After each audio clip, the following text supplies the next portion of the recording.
Ladies and gentlemen, we kick the night off with the man who has been a world champion for 678 days. The head of the table, the king of the bloodline, the tribal chief.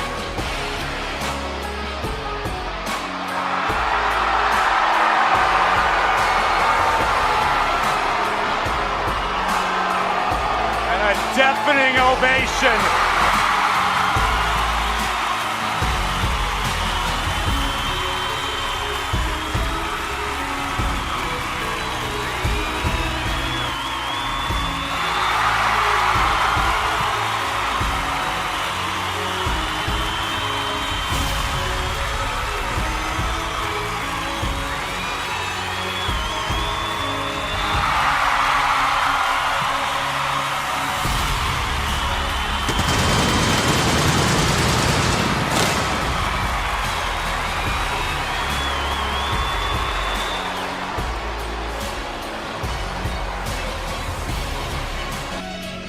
Please welcome the undisputed NetSN Pick'em Champ, Bret Swinning.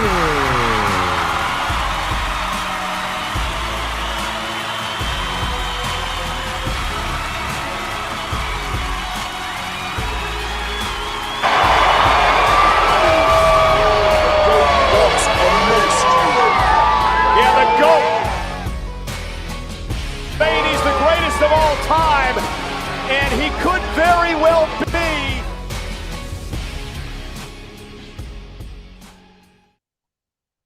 Good evening, everyone, and welcome to the DSN. It's your boy Bret Swinning here, and if you're thinking, DSN, what is that? This is the new network. We have started here at NetSN. We've started a new network, and it's right, your NetSN Pick'em Champ is here to talk wrestling tonight as we talk Off the Ropes episode 1, the WWE Royal Rumble, and we're all over the place. But if you're watching this on the NetSN channel, great. Come join us on the DSN. It's a favorite on the NetSN page. We've got the link below, scrolling. So follow us on Twitter and our YouTube channel. We're going to be here talking wrestling every so often, and hope you all enjoy it tonight. I've got a guest to introduce tonight. My first guest is my co-host for this show, Off the Ropes. You guys, he was in San Antonio last night and had a rough night of it. He took some tough blows. He was squished. He was beaten, and just a lot of things happened to him. And let me give him a little introduction here to the show. That's right. It's KO. It's Kyle Owens. Welcome, Kyle. That's awesome. I love the intro. And none of that's false, right? You were squished, you were mangled, you were there at the Rumble last night in San Antonio. I was squished. It was not the greatest of seating arrangements, but you know what? I still had a good time. The Rumble, it was decent. We'll talk about it. But the atmosphere was fantastic, and that's what I love about these live events. So I had a good time. Just didn't. I probably need to lose a few pounds before I go back to the Alamo Dome. Oh, and we have another special guest. We're working on contract negotiations with this guy to bring him on with us. We've got him tonight. You may know him from doing other things in sports, but you may not know that he loves wrestling too. And let me introduce him. It's your boy from the Tyler Paper, B.O. Brandon Ogden. Brandon, welcome. Hey, how's it going? Thanks for having me, guys. Yeah, this little intro here. Brandon, are you ready to talk some wrestling? Oh, yeah, definitely. All right. So, Kyle, you were there last night. What'd you think being there at the arena? How was it? Well, like I was saying, the atmosphere was fantastic. You knew something weird was going to happen that night when they started the show off with the men's Royal Rumble match, which is normally how they end the show. But starting off with it, you knew something crazy was going to happen. It was kind of predictable who was going to win, but there was a couple of surprises in there, and overall it was an entertaining match. And then the pitch black match, I wasn't sure how they were going to do the pitch black match. I wasn't sure how that was going to happen because you got to be able to see the wrestling to, enjoy it. So I wasn't sure how they were going to do it. It was really cool what they did. They changed out the ropes and put, some black light stuff taping on all the ropes. So when the So could you see them when they changed them out? So they actually did change the ropes out after the Royal Rumble? That's interesting. Yeah. They changed out the ropes and the mat. So when the black lights hit it, they, I guess, had the images on there already. But interesting match. I have a couple of gripes about the match that I'll get to in a little bit. I have a couple of gripes about it. Okay. But other than that, that was cool. And then Alexa and Bianca went for the Raw Women's Championship.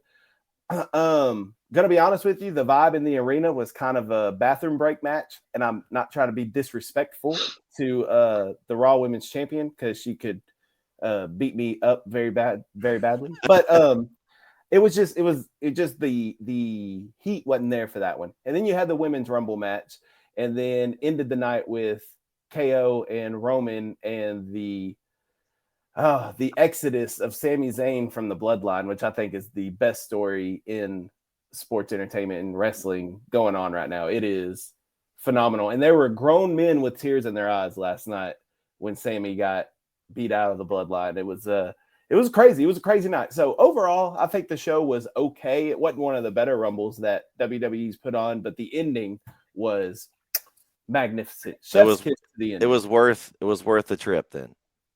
Absolutely, 100%. All right.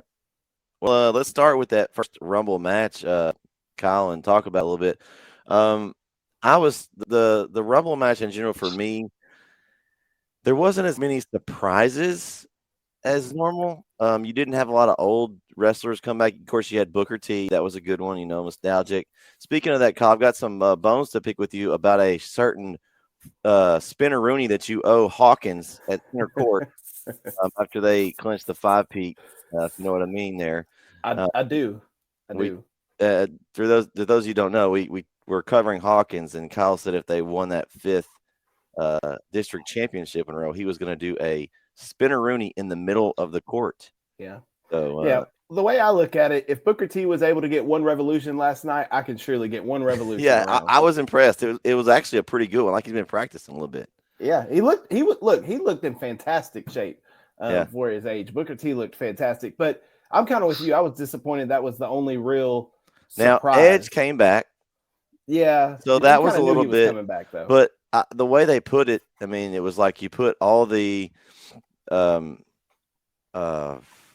Judgment Day in, and then you brought Edge as like, okay, we know what's about to happen here. Edge is about to eliminate the Judgment Day. that was pretty predictable.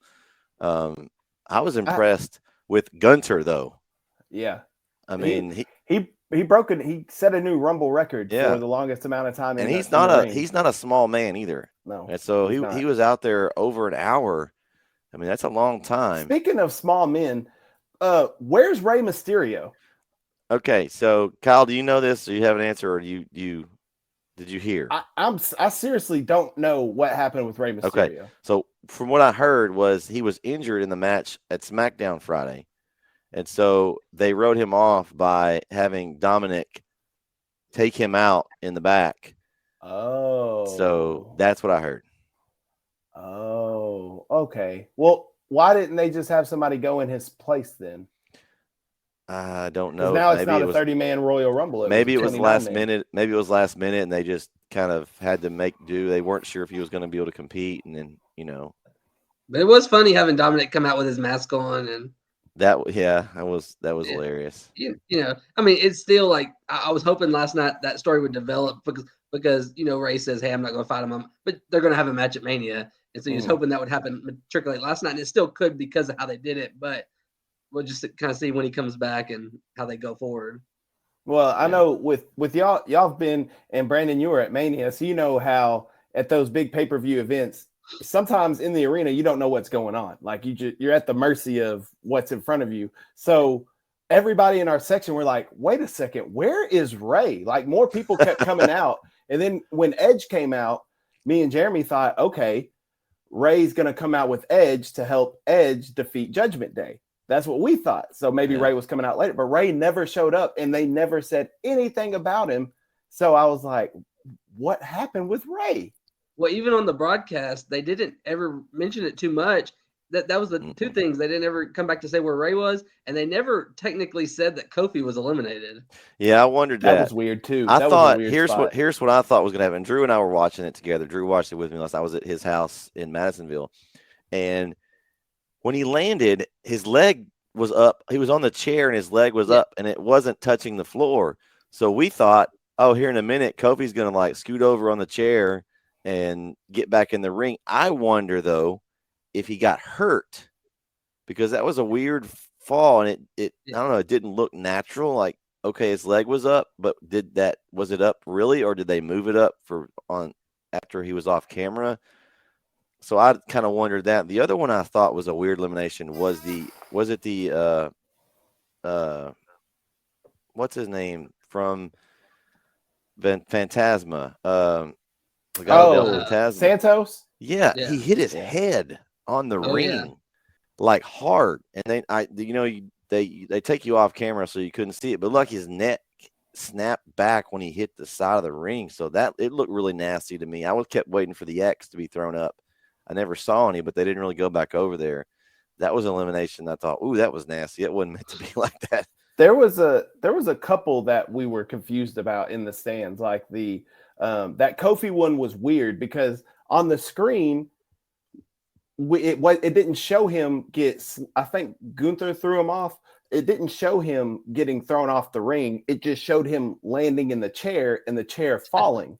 But I was like, I'm like, well, his foot's still up, so is he still in? But there was so much other action going on that I forgot about Kofi, and I never saw him go to the back.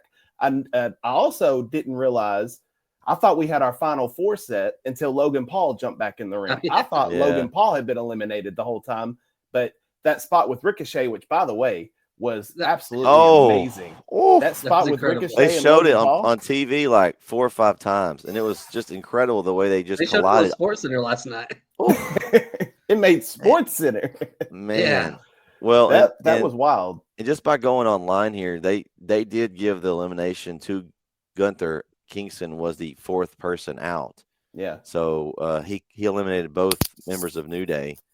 Yeah, see, I thought Xavier was going to catch him.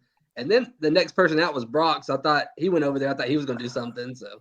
And I wonder, too, if it was actually meant for something else. And then it just – I think – because Kofi's always gets something crazy. I think the plan was for him to land in that chair and then kind of like bounce over back to the ring like he's done before. But my thing is, yes, that's Kofi's thing where he does some miraculous save where he gets back in the ring. But, I mean, that's a high probability of not making it. And so I just think it was a little reckless. But, I mean, you got to do something. So I get that. But speaking of Brock, when Brock got eliminated by Bobby Lashley, that man lost his mind. Man, he threw that. I thought he was going to hurt. Like, he threw the top of the announce table into the ring. I was like, oh my gosh. Yeah. He is not happy. And then the best Baron part, Corbin. I was going to say, then Baron Corbin, of course, of all people, gets to take the F5. I thought Baron Corbin was going to lay out for a while, and then he was going to try to sneak in at the end and be sneaky Corbin and do something. But unfortunately for him, he just got tossed into the ring and to the wolves. But yeah. I thought that I like them putting a spotlight on Gunther because he's an intercontinental champion, and it kind of got put on the back burner these past few years with Vince. And so I'm glad to see that got a little more shine with him going 70 minutes in the Rumble, and he's not a small guy. And then the end, I mean, it was inevitable. I think it was a terrible idea to have Cody Rhodes come out at number 30. I think he should have came out maybe 15 or 20, make him fight a little bit and earn it. Instead, he comes back, wrestles for 5 minutes, and gets a world championship shot. Maybe he's not quite ready to go full. Maybe they were just trying to, they didn't want to risk him being in there too long and hurting himself. I don't know, because Well, if that's the case, then don't put him in there with Gunther, who's going to chop his chest off. Well, They've been after it for a while too. So yeah. Well, I don't know. Maybe his stamina's not there yet. That's not the only issue, but that's a big issue I saw with the Rumble was having Cody come out at number 30, just because that once Logan Paul came out at 29, then everybody was like, well, Cody's next. And once Cody comes out, he's winning it. Like, Yeah. it was obvious with everybody else in the ring that he was winning. I thought before I knew who was in it, the two that I thought had a chance of, just because of an interesting storyline. I know Cody was one, and I thought Sami Zayn, if he was in it, could do something crazy. Of course, that was before I knew anything else that was going to happen later that night, and I think they did the right thing with that. But it could have been something interesting if Sami Zayn wins, and now he's got the chance to fight Roman. That could have been interesting. But they didn't go with The Rock. The Rock kind of that thing was at Nick's, I think, a few weeks ago, that he wasn't going to do it, which was kind of disappointing. But I think Cody goes over at Mania and finally dethrones Reigns. Here's a problem. Well, we could talk about this problem at the end of the show because it'll make more sense. But now, what do you do at Mania? Do you have Roman and Sami at Mania? Because right now, Sami's the biggest baby face in the company over Cody Rhodes, because now he's going up against Roman, and he just got beat down by the Bloodline. He's got everybody on his side. So do you can't, you have to ride the hot streak. So you got to put Sami in something, but I think lose. We'll talk about that when we get to that match, because there's some things that when we talk about that.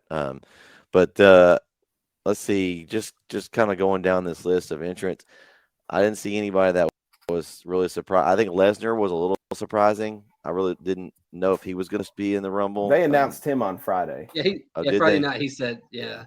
Okay, because I didn't get to watch. I was at the game, so since our games were so late, I kind of skimmed through SmackDown just enough to kind of see what was going on, but I really didn't catch that, I guess. Going through here, I think the Lashley Lesnar thing is interesting. They really haven't fought a whole lot. I think it's one of those matches that people really want to see, but they haven't. I think they fought. When was that?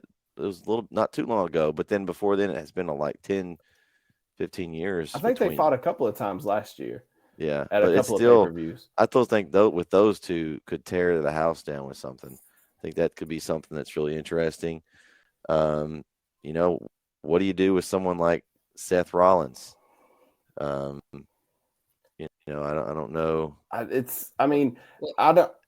He's weird that he's a babyface. It's because they love his music, and but he's still it's kind of a tweener almost. I don't know if you could tell in person, Kyle, but they did a semi-tease last night to Logan Paul and Seth Rollins. See, I kind of got that through Seth out. Yeah, and they kind of also did the tease though with Ricochet and Logan Paul, with them standing on opposite sides. I know Ricochet's not as big a name as Seth Rollins, but athleticism wise, Ricochet and Logan Paul would be phenomenal. Oh, they could do some crazy stuff. We already saw one spot, that if they had time to play something out, that could be something really crazy. I don't know what to do with Seth. Yes. Yeah, I don't know what to do with Seth, just because he's been going after the US title. That's getting old. There's, with Roman having both titles, there's no other title to go for on Raw. So I don't know. I kind of wonder when he's gonna have a match for both, and I wonder if at Mania they make him defend both, and then he loses one and not the other. Because they're splitting up the tag team, so I wonder if they'll eventually split his up too. So because that way that would give them an out where he could lose and still keep his record streak going. Because I wonder how long they're gonna. I'm thinking maybe he gets over 1,000 days at some point. He's already at almost 900. Right. I think he's losing both titles at Mania, and I think he'll lose one on night one and the second one on night two. So you think he'll defend? I think both? He's wrestling both nights. Because you're at Mania and you got only one big title match, right? Because usually the Royal Rumble, and this is where you could get it. Usually the Royal Rumble member gets to pick to go after a championship, right? Right. So Cody Rhodes picks one of those. Then somebody else they have some kind of tournament to get to whoever gets the other one. Wouldn't it be funny if either Sammy or KO took the other one from him? I think there's different plans for Sammy and KO, but I think what you could Tag do, wise, you think Yeah. they're going to go after the Usos, don't you? yeah, Yeah, I do. Well, I did until the end. We'll wait Well, till the end. yeah, that's still something that was weird to me that I was like, oh, okay, that could be interesting. But I do think that they're going to split up. I think Roman does both nights of Mania, and what they could do is Cody Rhodes won the Rumble, have an at the Elimination Chamber. Whoever wins the chamber, Yeah. that's SmackDown, and then Cody goes after Raw, and you do one on one night, one on the other. Yeah, it could be. But you got to get them off Roman. Roman can't have both titles forever. Like it's coming to an end. The bloodline's falling. It's got to happen. That's going to be the demise when the bloodline collapses. That's going to be probably the end of it. Let's see. You had Otis, of course. That I thought Otis is his. Oh no, I'm sorry, not Omos is who I meant to say. Omos and Strowman's match. That was interesting. I can't stand Omos. I'm not a fan, but the match of seeing how big he is when he goes up against Braun Strowman, I thought that was pretty interesting. So I'm not a fan of Omos, but I have a soft spot because I watched him play college basketball. So I have a soft spot for him because I remember him from then. But he hasn't developed the way you would like. No, not at all. And I don't think he's like it's hard to be a big man in WWE and move around. Like Big Show could move around in the ring pretty well. Kane could move around. Undertaker. Omos just he's not. Yeah. I'm not a fan of Omos at all. I think he needs to be in a faction with somebody. He needs to be the muscle. Maybe they restart Hurt Business, and he's a muscle for that group. They've always kind of done that group weird. I didn't think they ever got the push long enough. They had little bit time when that they were doing really well, and then it kind of ended, and then they were back for like a week, and then it was over again. I think with Omos as the muscle there for Lashley, a Lashley heel turn with, what do you got? Did you say Bobby Lashley needed muscle? Well, I don't. So when he's a heel character, when he's heel Lashley, maybe somebody do his dirty work. Bobby Lashley can handle himself. I think he can take care of himself. But I think that would be a good group to put him with because he kind of MVP's been kind of lingering around Omos. He's already been talking to Lashley in previous shows, kind of just, hinting at something possibly. Now Lesnar's coming after him. Does he try to hide behind a faction? Look, you could. I mean, I think the Hurt Business does get together at some point. When I don't know. I think it's happening soon. But less Omos on my TV screen, the better for me. That the best part of Omos was when they had the underground and he was in there just beating folks and beating folks in Raw Underground. Which by the way, I like that segment. I like that little thing. It was interesting. They always had some interesting stuff going on. Yeah, they could have done more with it. I think. I think also in the Rumble with Edge, I understand why Edge is coming back and feuding with Judgment Day, but at the same time, there's other people that Edge. Why not Edge and Rollins going at each other? Yeah. Let's start a feud with Edge and Rollins. Why? I mean, I understand there's unfinished business with the Judgment Day, but let's. How many times have we danced with that one? Yeah, let's advance to something else. Edge and Rollins, I think, would be a great match. Yeah, unfortunately, I don't think that's. I think it's going with they're going back with a Judgment Day again for some reason. Because then you got Beth Phoenix coming out, taking care of Rhea Ripley. Maybe a mixed tag match at Mania with Edge and Beth against Finn and Ripley. Well, they can't because Rhea won the Rumble. Oh, that's true. That's true. Good point. Unless she has two matches. Oh, that's true. Yeah. Unless you have Beth beat Bianca somewhere down the line or something. Well, maybe. Okay, so maybe they'll do the mixed tag at the Chamber at Elimination. Yeah, that's what I was thinking. Yeah. Okay. They could. So at the Chamber, do it Dom and Rhea. Yeah. Against Edge and Beth, and then maybe that's when Ray comes back. Yeah. Look at see See, Brandon, we just need to all sit down and book a show. Yeah, we just could need to book a show. something. Yeah. Because we're all story writers. Like, y'all do it more with y'all's voices, and I do it more with my keyboard. But we that's what we have, that story writing mindset. So. Mm-hmm. Well, when you watch enough wrestling and you see this, you start thinking, man, I could do this. I mean, some of the things that's booked, I'm like, but I think overall they did some cool things with the way they brought people in and out. Not that some of them have been already done until 10 million times, but I think they strategically put some people in at certain times. I thought that was good. I personally like the old school people coming back, but not a ton of them just because it takes up spots. They're not going to win. They get a pop. One that would have been awesome there would have been Stone Cold, come in, stun some people. But, they've actually, I think I heard they were trying to get him to be in that Mania this year, throwing some money at him. And after the performance last year, yeah, he still got some matches in the tank. Not full time, but just on a special occasion. I mean, they brought back Goldberg, and he couldn't wrestle to save his life there at the end. It was hurting people and stuff. I mean, heck, Stone he's Cold another person I want less on my TV screen. I loved Goldberg back in the 90s and the 2000s, but yeah, I'm past him. I'm with you. I think normally a few more surprises happen in the men's rumble or in both rumble matches. There's normally some more legends that come back, but I do think it speaks positively of WWE that they have enough talent on their roster where they can book a whole rumble and still leave some people out, because there wasn't a few people that weren't in there that you could have added in. So I think that talent wise, it's a good thing they're doing that. But I'm like you, bringing legends back is taking up somebody's spot, and that legend's not going to win. So what do y'all think? Somebody we haven't mentioned yet is the U.S. champ, Austin Theory. Where do y'all think that's going with Theory? He's been put lately. Of course, he was Vince McMahon's boy, and then he got crushed. Everybody crushed him because McMahon left, and they said basically that you're done because your daddy's not here anymore. That was probably one of my favorite lines on the show. But who could be an opponent for Theory? I didn't see anything within. And we've seen Rollins in Theory, Lashley Theory. We've seen that a lot. Who among these top contenders could y'all see kind of going with Theory next?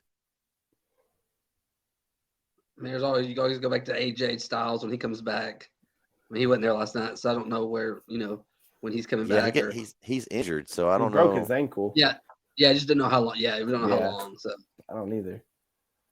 AJ's would be a good one. Yeah, I mean, they have a lot of talent out there, but it's the matchups. Like, how do you get these people matched up with each other? And I think that's the biggest issue that Triple H is gonna be running into, is how do you get all these people on TV? Because Raw has 3 hours to fill, so you can fill TV time, but you want it to be meaningful TV time and not just fluff. So I don't know really. Another thing is coming up is going to be the draft, and that'll be interesting to see how that goes. There's some NXT guys that are ready to come up. I think Breaker's ready. He's been the NXT champion for a year plus, I think. That's something else I would have liked to see more in the men's Royal Rumble, is some more NXT stars. Where was Braun Breaker, Carmelo Hayes, Grayson Waller? Some of those now they have a pay-per-view next week. Right. So maybe they didn't want to risk getting some of those guys hurt. Yeah, I could tell you weren't going to get many for the men, but the women had a few. The women had Indy Hartwell, Zoe Stark. They had a few, which you normally get because there's not as many women on the roster. Right. So you have to fill some spots there. So that's where you normally get the extra surprises. But the men, you could tell going in, just like there's not many spots. Just like we knew Cody's going to be in, and it's like there's no. I mean, they couldn't even fit the bloodline in. My opinion on the whole Cody thing, I don't think the packages that they did before did anything for him. It would have been better. I think he should have came back as a surprise pop. Yeah. He still got a big pop, don't get me wrong. You could hear it. But you can imagine the pop he would have gotten if nobody really knew if he was going to come back. Like, you just thought he was, but with that kind of injury, you don't know. Or I thought they should have just made it a surprise that he just comes back. Or if you're telling me he's coming back, don't put him in at number 30, where it takes all the guessing work out of it. Well, he's next. Like if you're going to bring him back at number 1 or number 15 or number 8. 30, you want someone that you're guessing. You're like, who's going to be 30? You know? Yeah, who could I remember that be? When we went to the Rumble last time. I can't remember who was 30, but we didn't know who it was. We were just like, who's 30? Who's 30? And it ended up being Roman. It ended up being Roman that year. So was it Roman? He lost. Yeah, he lost to Kevin Owens the second match of the night. Yeah, he did lose. Yeah, but see, you wouldn't expect that though, because he'd already been in a match. So it was a surprise. I knew it was somebody that we weren't expecting. But that was that pay-per-view. I think my opinion was probably a little bit better. You had Cena winning the record-tying 16th championship, something I'll never forget. The last time he's ever won it.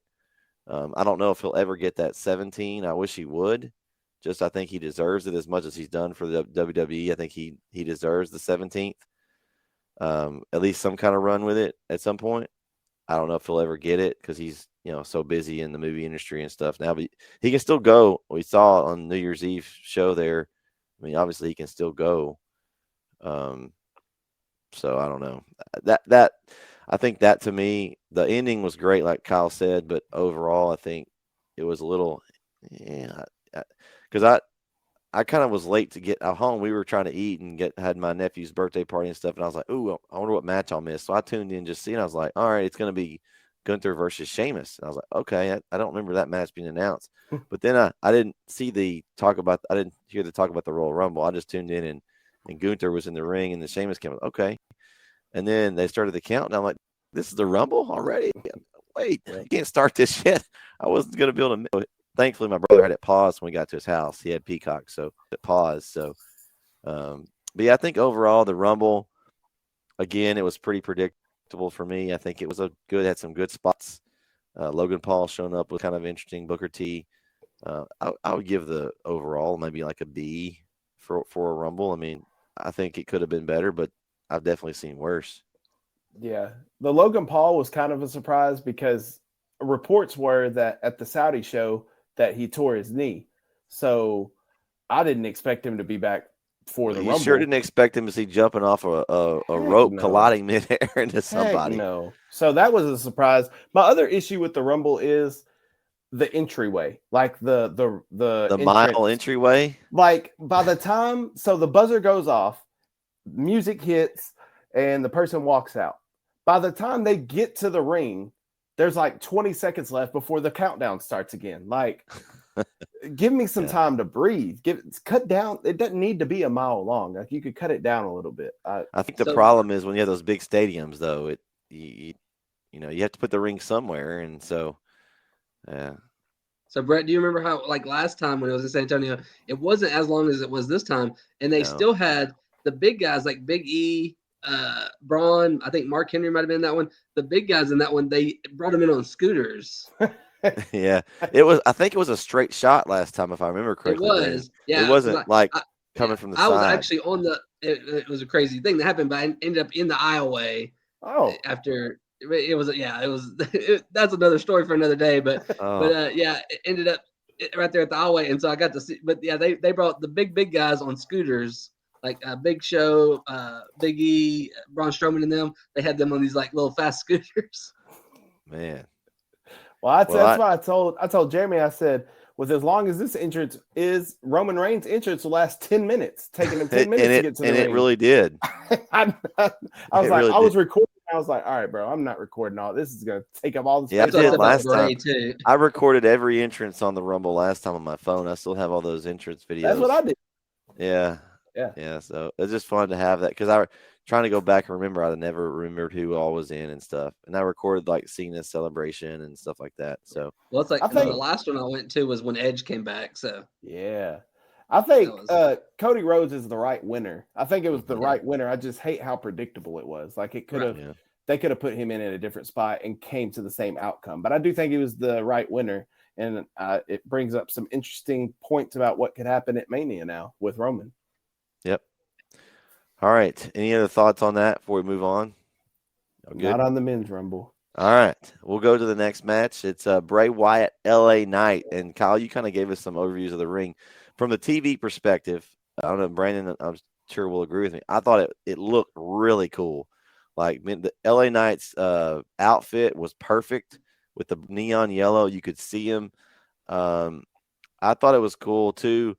On TV, you couldn't see. You could tell Bray had something on his face, but you couldn't see the whole effect of it until they cut the lights off. I thought the effect of his face paint and makeup was really cool on TV, and just the kendo sticks. It was like glow sticks with on that. That was cool. The ropes, obviously, that Kyle said were swapped out. I think that was really cool. I mean, it The was confetti went on the table. Oh What yeah, that was. I didn't understand I couldn't really tell what that was at first. And I Yeah. like saw a little bit of it, and then when he went through the tables, like it went everywhere. I was like, oh, that's cool. What is that? But yeah, now that you say that, I guess it was confetti. I was kind of wondering what that was. It was hard to tell on TV. I don't know, Brennan, you could tell what it was, but it was hard to really tell. Yeah, I mean, yeah, I didn't notice it really until the women's rumble. Oh Yeah. yeah. When You they could went see it over still there. on the you like could. Yeah. when they threw Becky through the announce table, you could still Yeah. see all that green confetti there. Okay. I think here's I love LA Knight. Yeah, I love LA Yeah. Knight. Like, I think he's great. L.A. Knight. Let me talk to you. I think he's great. I think That's he's better. Hey, fantastic. it's better than Maximum Male Models. Let's just Oh get my that. God. Yeah. Oh, Yes, Max Dupree. ugh. But I love LA Knight. Like he is fantastic on the microphone. He can go in the ring. Like I love LA Knight. I'm a fan of Bray Wyatt, the Eater of Worlds Bray Wyatt, not the Fiend version. I wasn't crazy about. But here's my issue though. Bray came back at Extreme Rules. He has not been in a match for 2 years since he got let go by the since WrestleMania, the last WrestleMania. Now he was on a live event. He wrestled someone. He was. He did. I think it was at Madison Square Garden or something like Yes. that. So he did. Okay, he hadn't been in a televised match Right. since then. So everybody's excited to see him, and then you go out there, give us a gimmick match in the darkness where it's hard to see, and then you let him go for 5 minutes. Like, come on, man. Well, the match was 5 minutes, but then we discovered that he somehow reappears and he's got a different mask on, and they Yeah. keep fighting. Yeah. Which that was cool too. I knew at some point Uncle Howdy had to appear. Right. That spot was crazy though. Yes. Unfortunately, you could tell on TV. You probably may not have been able to tell. He missed him missed. by like Yeah. 3 or 4 he missed feet. at his head. Yeah, like the Yeah. long shot. Missed a long shot, but that spot was cool. But here's my issue with that. I have a lot of issues with this. Okay, here's my issue with that though. Who is Uncle Howdy? Again, this has been going on for a couple of months. Bo Dallas. Is that Gotta confirmed? But No, I it's don't know gotta that. be. I'm Okay. pretty sure. But my point is, this has been going on for 2 months, and we've gotten no real story progression. Like there's been no progression. Well, really. they're trying to Give me slow play it. something. It's better. It's I get that. honestly, I think it's better this way because you don't want to rush through it and then okay, that's it. Like let it play out. Right now, this is not who you want to reveal it against is LA Knight. No offense to LA Knight, but he's not the person you want to reveal or go into that. I think as he starts moving his way up and fight some bigger, better wrestlers, then that will come out. But that's who I've heard. Now that's not, that's just who I've heard it is. But That's what I've heard too. But did y'all see the characters up top too? Yeah. The rest of the Funhouse characters. I want those to come alive and be wrestlers. Like let him have his own little stable of Bray Wyatt guys. When you heard about they're supposed to be the Wyatt Six. Yeah. He had Yeah, 6 first on came his back, yeah. like a 6 in Roman And- numerals on his face paint. And when he came back, And at Rowan's Extreme supposed to Rules- be one of them. Who is? Eric Eric Rowan. Rowan. Rowan. Yeah. I thought you said Yeah. Roman. And I was like, wait a second. No, Rowan. Roman Reigns. Wait Yeah. a second. No, but No, Eric Rowan. Yeah. at Extreme Rules, they brought all those Firefly Funhouse characters to life. So I thought, okay, we got them all. That's the Wyatt Six. But now we've got Uncle Howdy. We don't know who the heck Uncle Howdy is. He just sits there and twirls his hand and dives off scaffolding. Like I need to know more. I And mean, like, how how does Alexa cool? Bliss fit in? How Yeah, does that's Yes. gonna Cross fit in? she'll be in some Yes. of that. How about how did it look live, Kyle, with the fireworks explosion? Did it look as was cool as it did? Yeah, no, it was cool. I have it on I videoed it on my phone, but it was the scene and the optics in the arena and the colors were fantastic. And WWE does a great job at no matter what they do with the production side of it. They're going to make it look good. It's going to look sharp. And so the tape they had around the ropes with the lighting, the lighting in the arena, everything was cool. And you could see, it was hard to see, but you could still see because of LA Knight wearing the tights that he wore that lit him up, and then the rings that were lit up, or the ropes. It looked great. The match itself looked fantastic. I just wanted to see more from both of them. Did you really expect more than that than a squash match, though? Honestly, I Yes. didn't really expect much. I expected it to be a decent match.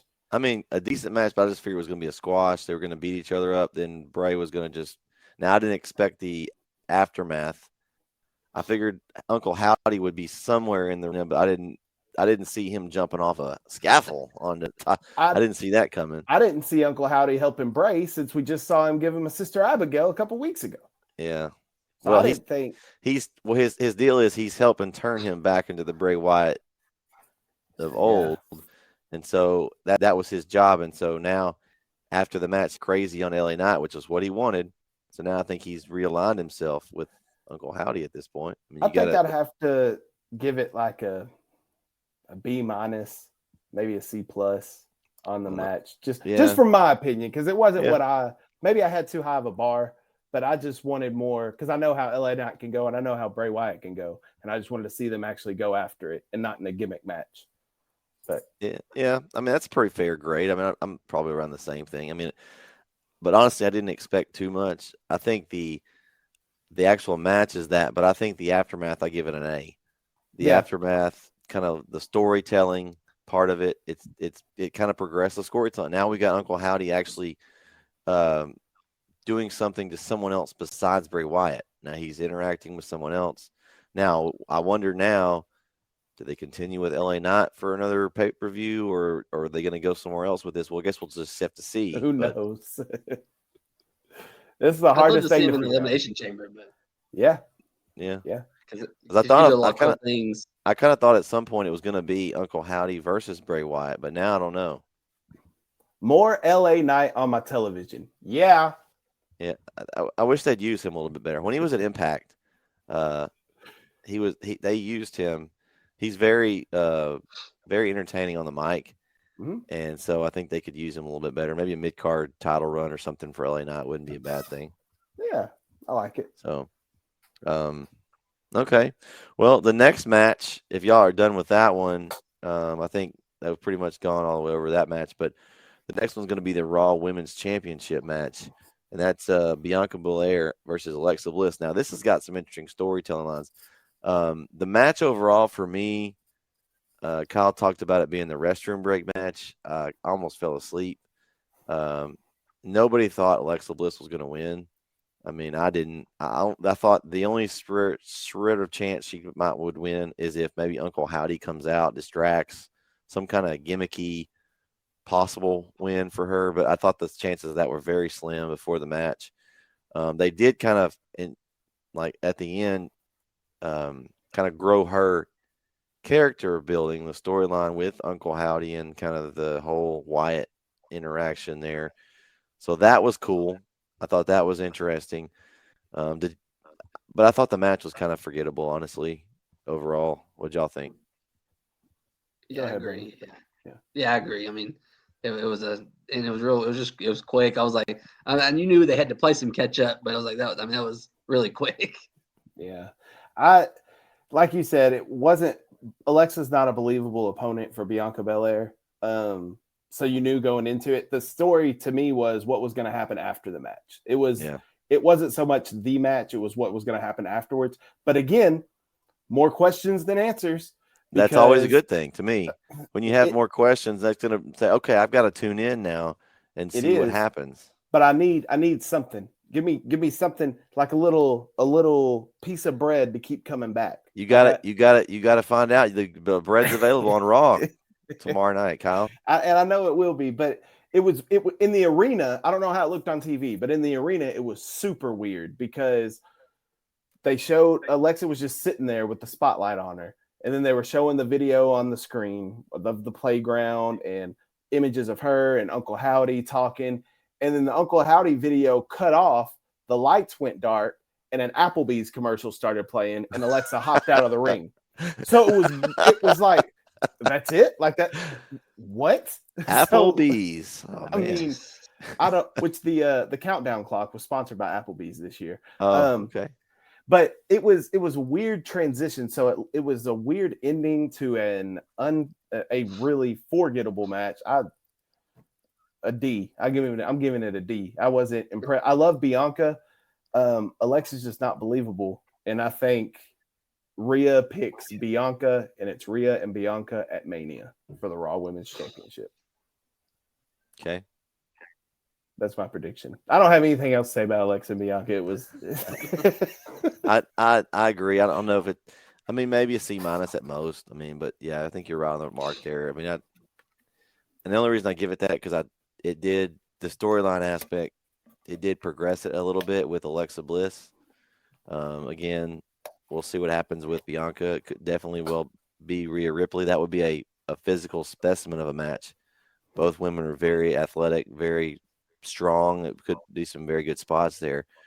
I think it is Rhea's time, one belt or the other. It's her time she's done a great job with the Judgment Day. I don't think the Judgment Day is the Judgment Day without Rhea Ripley, honestly. She makes a lot of that happen. It would just be the same old with, Priest doesn't really do a whole lot. Balor's good, but, I think it's the whole her and Dominic kind of weird. Yeah, they've elevated that. Yeah, that's kind of kept that going longer than it probably would have otherwise. Well, and if you remember last year, Rhea and Bianca were supposed to wrestle at WrestleMania Backlash, but Rhea had some dental work done and she had a concussion, so that match never happened. So let's run it back 2023 at WrestleMania and give Rhea her championship opportunity on a big stage. So since we're talking about that, we'll roll right into the women's Royal Rumble match. That's the next match. Good segue there. And we start off with Rhea Ripley coming out at number 1 against Liv Morgan, which I wasn't surprised Liv Morgan was at the beginning just because she's been talking about she wanted to start at the beginning and beat everyone. I like her character, but kind of lately it's been lacking. I guess they hadn't really given her a lot of time since that run she had earlier in the year last year. But the thing I saw in the women's match was the men's match. To me, there were more surprises. They brought, like Brandon said earlier, they brought some NXT girls in. Michelle McCool was Michelle McCool, awesome. yeah. And that funny thing was they made sure they showed her on camera earlier being in the arena. And then I know I saw some stuff because I heard some things about her possibly being in the match, reading some stuff online. And she was like, no, I hadn't heard anything. I'm waiting for my call, and then she shows up there and in the front row and her music, and she kind of stands there for a minute and looks around. And then she like, oh, I'm ready to go. And she rips off her overshirt and she's got her wrestling gear on. And honestly, I thought they gave her a lot of time, which was cool. They didn't like immediately eliminate her. Sometimes when they bring people in like that, they let them get their spot. They let them do their moves a few times, and then they eliminate them. Like Booker T, he got eliminated pretty quickly after he did his spinneroonie. So they gave her a pretty long run, honestly, and I thought that was really cool. Now, one thing I thought was very odd was the Chelsea Green removal. Like, why would you debut her and then immediately have her? Now she has the record for the shortest amount of time in the Rumble for women, but was that not strange to you guys? I hated it. That was terrible. I didn't like it. Brandon?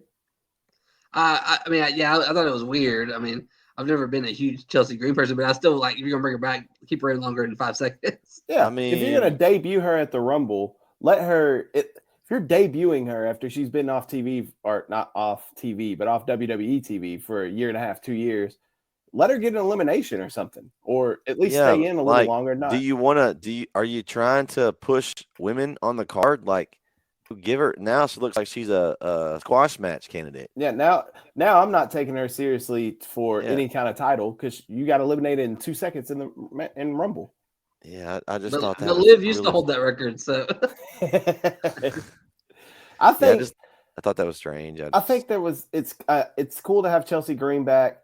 Here's the one I'm also not excited about, and somebody in the truck screwed this up on number 30.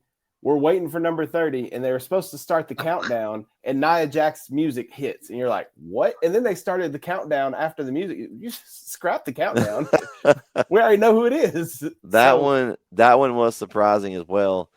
I wonder if they bring her into the bloodline at some point with that dynamic. That's what I thought. They haven't done Tamina yet, so I thought they would do Nia, or if Naomi ever came back. But that's what I'm thinking is Naomi. When Naomi comes back, that I thought she was going to show up last night too. I thought she was going to be a surprise entrant in the Rumble, and she wasn't. Yeah. So, but yeah, that Nia Jax coming out at the end. I mean, it's Nia Jax. I think the women's division could use some work. I don't think they are where they could be at the WWE. Well, they have some top talent. You have Charlotte Flair. Yeah, Charlotte Flair doesn't even have a match. I know she's got the one this Friday. Well, she was the champion. There is no sense in. I mean, and she but she should have been on the card. Like, give her some time. Give somebody some. She came back after getting married and being off TV 7 months. The night she comes back, she wins the title. That's a little weird. Okay, I get, but she is the champion. Why? Now they're gonna have her match. She's fighting Sonya Deville on SmackDown. Yeah. Again. So why don't we put the match on pay-per-view? I mean, she's not losing it probably anyway, but she's not losing on SmackDown. I mean, pretty confident in that. That confused me a little bit. You have one of your biggest stars in the women's division, probably the best women's wrestler that you've booked ever. I mean, she's got the most championships. Not to say that she's the best wrestler, but she's been booked like, her daddy, obviously. And you don't put her on the pay-per-view at all. I know she can't necessarily be in the Rumble because she's already got one belt, but at least give her a match. I thought that was a waste of not having. Then you didn't have the tag titles on the pay-per-view either, because you've only got one set. I just thought the pay-per-view overall just didn't have a whole lot of matches. I know the Royal Rumble is usually a little shorter, but man, it just you have these titles and then you don't defend them. So because you had the Intercontinental champion in the Rumble, you had the U.S. champion in the Rumble, you had the tag guys just helping them to beat somebody up in one match. You had two championship matches. You had the Raw Women's Championship and then the undisputed WWE Championship. I don't think the titles have to be defended at every pay-per-view, though. Because they don't. But when you don't have very many to choose from, I mean, especially the big pay-per-views. Yeah, this one's, I consider this a big one. But here's my thing though, with how long do you want to be watching a pay-per-view? Because that one last night was long. Yeah. Well, the big thing is they don't do the pre-show matches anymore. Yeah, you can put some of those on a pre-show. Yeah. Yeah, and that's what they used to do. Like, I mean, there were two title. The last one in San Antonio, there were two title matches on the pre-show, and then there was one, and the one in Houston, they had two pre-show matches, and there was one that was a U.S. title match. So. Well, they used to be way long. I mean, the pay-per-view now wasn't bad. I mean, but that's what I'm saying. So with the two Rumble matches, that's an hour apiece at least. So that's 2 hours of your show. If you're wanting a 4-hour pay-per-view, 7 to 11, then in order for the matches to breathe, which they didn't even get to last night, because I think the men's Rumble went a little longer than anticipated, and then with the Bray Wyatt LA Knight match, that's a short one. The Raw Women's Championship was a short one, and then the Women's Rumble, and then the long match at the end, after the match with Sami and the bloodline and KO and all that. So I think that I didn't mind the amount of matches because of the 2 Rumble matches that are an hour long of something going on. Now, on a normal pay-per-view, yes, I would think a couple more matches to fill in and give them a good, 15, 20 minutes apiece. But for the Rumble purposes, I'm okay with having less matches because of the Rumble matches. I just thought maybe one more match could have helped the show a little bit. I mean, yeah. But here's the thing. What would that match be? If it was a match like the Raw Women's Championship, that would not have helped the show. No, but I mean, you got plenty of good women. There was one women's match. I think you could have put the other Charlotte against somebody. Bring back Nia Jax and debut her and have a surprise opponent or something. I don't know, just something. That would have been cool. Heck, debut Chelsea Green and give her a chance. They gave Charlotte Flair right away. Spotlight somebody. It gives them a chance to put a spotlight on somebody else, and I think they missed the opportunity to do that because I don't really think you didn't really spotlight anybody you brought in that was a surprise person. Well, the one thing I did like that they did in the women's rumble was what they did with Asuka when they how they brought her back. Yes. Yeah, no, that was cool. They kind of repackaged her, and I think she's more. But that's with the women's division. That's the problem, though. You have your top stars. You have your Charlotte, Becky, Bailey, Bianca, and that top tier. Asuka, Rhea Ripley's emerging that top tier. But after that, because they don't build anybody else up. That's the problem, though. That's the problem. You can bring back as many females as you want to the division. But if you don't build them up, and the Rumble is the perfect time to build them up, and I think they missed a lot of opportunities to do that. It could be, but I mean, you do something like you bring Chelsea Green in, which you could really, really have a great chance there to debut her. I mean, what if you have Charlotte as a mystery opponent, and she debuts, and she comes out and they give a 15 to 20 minute awesome match? Mm-hmm. Even if she loses that, she's already now immediately elevated to that right at the top tier.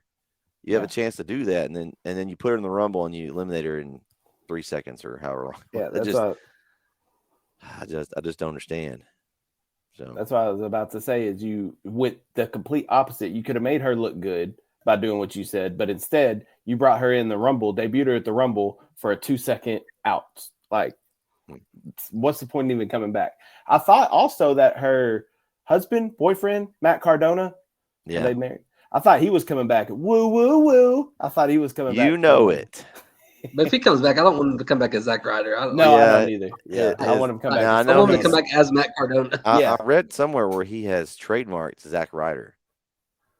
So maybe coming back as Zack Ryder. Now, but he trademarked it. So does that mean WWE can't use it? So maybe that's his way of maybe getting to come back as Matt Cardona. Yeah, maybe. I don't know. But overall, I thought the women's Rumble match was better than the men's because of the ending. Because you didn't know who was going to win. Well, that too. I really thought I kind of thought Rhea was going to win going into it. That was my pick going into it. But at the end with Asuka, the way Asuka had been, I thought Asuka was going to win it at the end. Then she got eliminated. Then the Hurricanrana by Rhea of Liv off the side, kind of a throwback to a Rey Mysterio type elimination. So there's a little Easter egg there. But I thought the women's Rumble match was better produced than the men's Royal Rumble match. Yeah, I agree with you. I think it was a really good match. They did a good job, minus the Chelsea Green botch. I think that was bad. Yeah. But they did a good job of bringing back some NXT, some new talent. You brought back Michelle McCool, which is a cool pop. Gave her time, and then you had a lot of good rivalries kind of going in there. You had, Bailey and Becky Lynch still going at each other in that little feud, which is building to something I'm sure still down the road. You had Asuka come back, repackaged a little bit. That was cool. I think overall, I agree, Kyle. This was a better match. I mean, I give it an A. It was a great match overall. It would have been an A+ if they did debut Chelsea Green correctly. but that was if they would have given her 10 seconds instead of 2. something where she could have at least maybe eliminated somebody big, like, oh, who's this Chelsea Green? She just eliminated Bailey or one of those like, somebody. But yeah, they didn't give her that, and that kind of gives it a drop down for me. Yep. Main event time. Main event. We got a lot to talk about. This is going to be interesting because there's not just the event; it's just kind of the way what it leads to, where it could lead to. You've got the undisputed WWE Universal Championship match, and Roman Reigns defeats Kevin Owens once again for the championship. And a lot of things happened after the match. And Kyle, what was your thoughts of just the match itself before we get to the actual aftermath? I think this is either the third or fourth time that Roman and KO have gone at it, and at a pay-per-view. I know they've gone at least twice at the Rumbles, and it's a great match. I mean, Roman and KO put on a great match when they have great chemistry in the ring together. I know at War Games there was a little saltiness between one another because KO did an unplanned spot, nearly ruptured Roman's eardrum, and he was unhappy about it. But they're professionals, and I think they work really well in the ring together. I think it was interesting, the dynamic of Sammy at ringside, because you noticed Roman kind of paying more attention to Sammy than what was going on in the ring with Owens. Mm-hmm.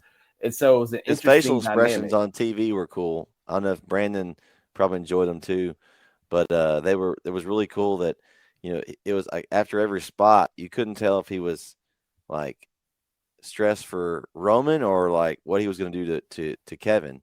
Mm. So it was kind of strange. Brandon, did you see the facial expressions? They kept flashing the camera spot back over to Sammy, kind of in different parts of the match. I think we lost Brandon for a second. We'll get him back in a second. But yeah, that was interesting to me, the different dynamic of the facial expressions. Here we got Brandon back again. Brandon, did you notice the facial expressions? They kept like panning back to Sami Zayn on each, like a pin attempt and stuff during the match. It was kind of interesting. Oh yeah, definitely. And then they would also, like, they would kind of mention it. Cole and Corey and McAfee would mention it each time. Oh, and you say McAfee? We didn't even talk about that. Oh no, I was like, in person when you heard his music. Did you get excited, dude? I heard his music because they had the like Rumble entrance or whatever, and then I was like, okay. And then you see Pat McAfee for the brand. I was like, oh no, he was so fired up. It was awesome to see. I went back and watched just McAfee coming out on Peacock just so I could hear Corey Graves, because I could see him from our seat and I could tell he was frustrated. I just wanted to hear what he had to say. But Cole was so excited. Yeah, it was cool. I mean, obviously it wouldn't affect Kyle as much, but it made the pay-per-view so much more enjoyable. It was just a total difference if it would have been just Graves and Cole. Adding McAfee to the mix is just, I hope he's back for more than just this spot. And I know he's got the deal with ESPN. I'm not sure how much he'll be back, but man, I've missed him. It really has been a difference maker having him on the shows. Yeah, I wish he would have been in the Rumble. So yes, he could have taken Ray's spot. What about a Graves McAfee match? Graves has been cleared to actually wrestle again. That's what I was wondering. Okay, yeah, that would be awesome, but because that would be awesome. The two announcers going at it at Survivor Series, Raw versus SmackDown. Okay, that's what needs to happen. But yeah, that was the Pat coming out was a great start. They definitely started the night hot with McAfee coming out. So a great start to the show. So for this match, I thought we pretty much all thought Roman was going to win. It was more of what was going to happen with Sammy and KO dynamic that we were kind of curious how it was going to go. I thought it could have gone a couple different ways. I wasn't sure if it was that time where Sammy would finally step up for KO until we got to the aftermath of the match. And, he talked about it was going to be his test. And it come to find out his test was they were going to beat the hound dog out of KO until Sammy stepped in, and then he had his chance to with the chair. As soon as they handed him a chair, I was like, he's about to hit Roman Reigns with that chair. I was like, there's no way he's hitting KO with that chair. And sure enough, he hit him, and then he got beat down. The interesting thing for me, and the thing I did not expect, was Jey Uso to leave the ring and not. He was done. He was good with attacking KO, but when it went down to attacking Sammy, he did not attack him at all, and he left the ring frustrated. So that's the dynamic that I didn't see coming, and I thought it was a great job by WWE storytelling, because the whole Jey Sammy dynamic has been really the key to the whole bloodline Sami Zayn thing, because from the very beginning, Jey Uso did not like Sammy. And over time, and then he was the one that defended him, that got him there to be able to still be in the bloodline. And then the fact that he just left when they started attacking because he was going to stand up for Sammy. He didn't want to do that. Man, that's just like, I'm ready for SmackDown this week if that's where they're going to keep this going, because, man, I want to know what's going to happen with that, because Roman is not going to be happy. A couple of different ways I think they can go about it at the end. First off, what I missed, and I may start rewatching the Rumble tonight on Peacock after this, but what I missed was hearing what was being said. Like, for me in the arena, I have no clue what Roman and Sammy were saying to each other at that time. All it was you could almost hear a pin drop in the arena because everybody was waiting to see what was going to happen. And when Roman was first off, they did my Uncle Kevin something dirty. They had a Young Bucks super kick party on Kevin Owens' face. And it was, you just heard pop all throughout the arena. I felt bad for my Uncle Kevin. But once Roman got the chair and Sammy stepped in front, the whole place just lit up, because at that moment you said, okay, Sammy's sticking up for himself. Sammy's done. And so I think everything was fine until Roman mushed his face, mushed him a few times. That last Sammy one snapped. He basically sacrificed himself to save Kevin. It's a beautiful thing, beautiful storytelling.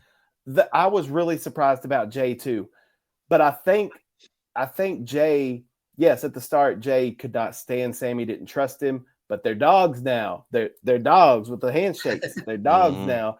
And they just defended the tag titles together. And I think Sammy stepped up and filled that where they were going to lose the tag titles not for Sammy stepping in. I think Jay's just disappointed. He's so hurt by Sammy, but I think he's also angry with Roman for pushing Sammy to this point. So it's a weird dynamic that's going on there. Here's my thought. Here's what could happen.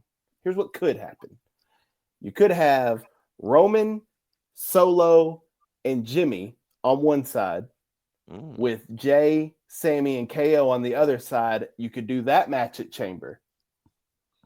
Okay. There's enough heat right there, and there's 3-on-3. I'm not gonna lie. Part of me, when all this was going on, was waiting to hear "If You Smell," because I thought The Rock was coming out. Because I thought The Rock was going to come out as like the dad and like, all right, kids, like let me handle this, but he didn't. But a lot of different angles they could go with this, but that was my thought at the end of the match. It'd also be kind of cool. Just make the Chamber all 6 of those guys. Yes. Oh. Yes. Yes. Man, that would be a match. It would have you hooked the whole way. 100%. More than a tag match, I think. Yeah. Yeah. I don't know.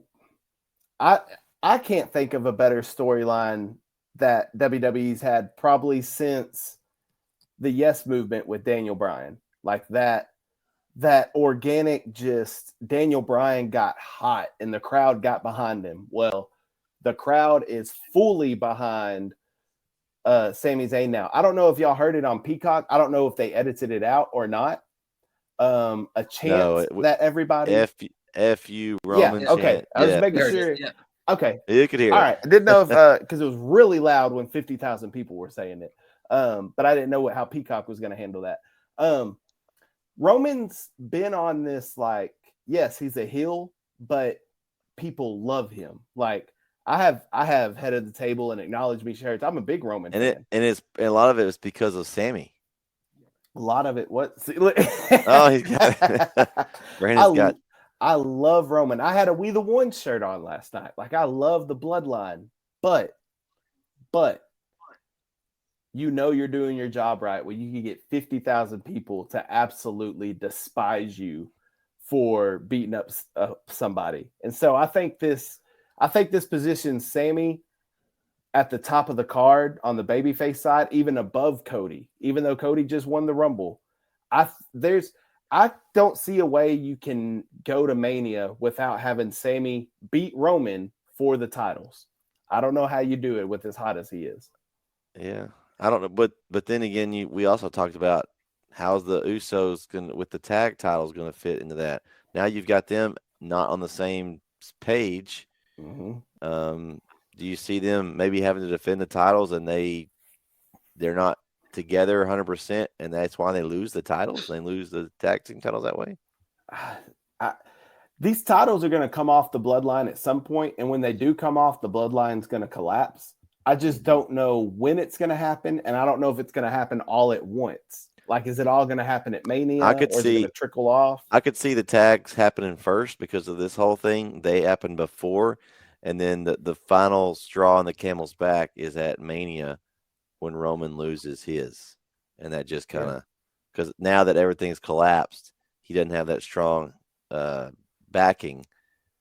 You know, he's got Solo right now, which is his primary guy, but at some point, Solo's positioned himself. He hasn't lost on the main roster, has he? Nope. So you got to think that, okay, maybe he thinks he's head of the table.